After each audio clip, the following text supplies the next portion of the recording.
News any time मध्ये आपले स्वागत आहे। पाहूया महत्त्वाची बातमी। राष्ट्रीय कला उत्सव स्पर्धेत नगरदेवळा येथील विद्यार्थ्यांचे यश। गावात ढोलताशांच्या गजरात काढण्यात आली मिरवणूक। पुणे येथे 20 ते 23 डिसेंबर दरम्यान झालेल्या केंद्रीय शिक्षण मंत्रालय आणि राज्याच्या शालेय शिक्षण विभागातर्फे आयोजित 11व्या राष्ट्रीय कला उत्सवामध्ये देशातून जवळपास 800हून अधिक विद्यार्थी पुण्यात कला सादर करण्यासाठी आले होते। या राष्ट्रीय कला उत्सव स्पर्धेत नगरदेवळा तालुका पाचोरा येथील सरदार एसके पवार विद्यालयातील विद्यार्थ्यांनी देशभरातून 5वा क्रमांक प्राप्त केला। या यशाबद्दल सहभागी विद्यार्थ्यांची गावातून मिरवणूक काढून त्यांचा गौरव करण्यात आला। पुणे येथील बालेवाडीत झालेल्या या स्पर्धेत देशातील विविध राज्यांसह केंद्रशासित प्रदेशातील विद्यार्थी सहभागी झाले होते।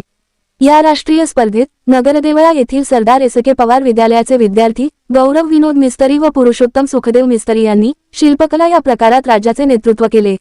या दोघांनी लाकडी ट्रॅक्टर, जेसीबी, पांगुळगाडा, विटीदांडू, बाबा गाडी, बळीराम नांगर, धूषर आदी वस्तू तयार केल्या होत्या। त्यांच्या शिल्पकला प्रकाराने महाराष्ट्राला 5वे स्थान प्राप्त झाले।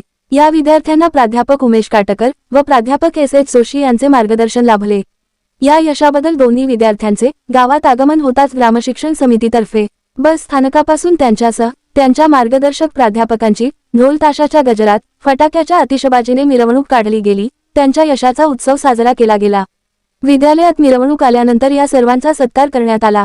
याप्रसंगी सरपंच सौ प्रतीक्षा किरण काटकर, ग्राम शिक्षण समितीचे व्हाईस चेअरमन सुभाष भाऊ थापडे, मानद चिटणीस शिवनारायण जाधव, संचालक किशोर पाटील, वामन पाटील, हाजी अब्दुल गनी शेख, मुख्याध्यापक किरण काटकर, उपमुख्याध्यापक V Gaharwal, Y Thakur sir, DP Rajput, Sanjeev Bawaskar यांच्यासह शिक्षक व विद्यार्थी उपस्थित होते।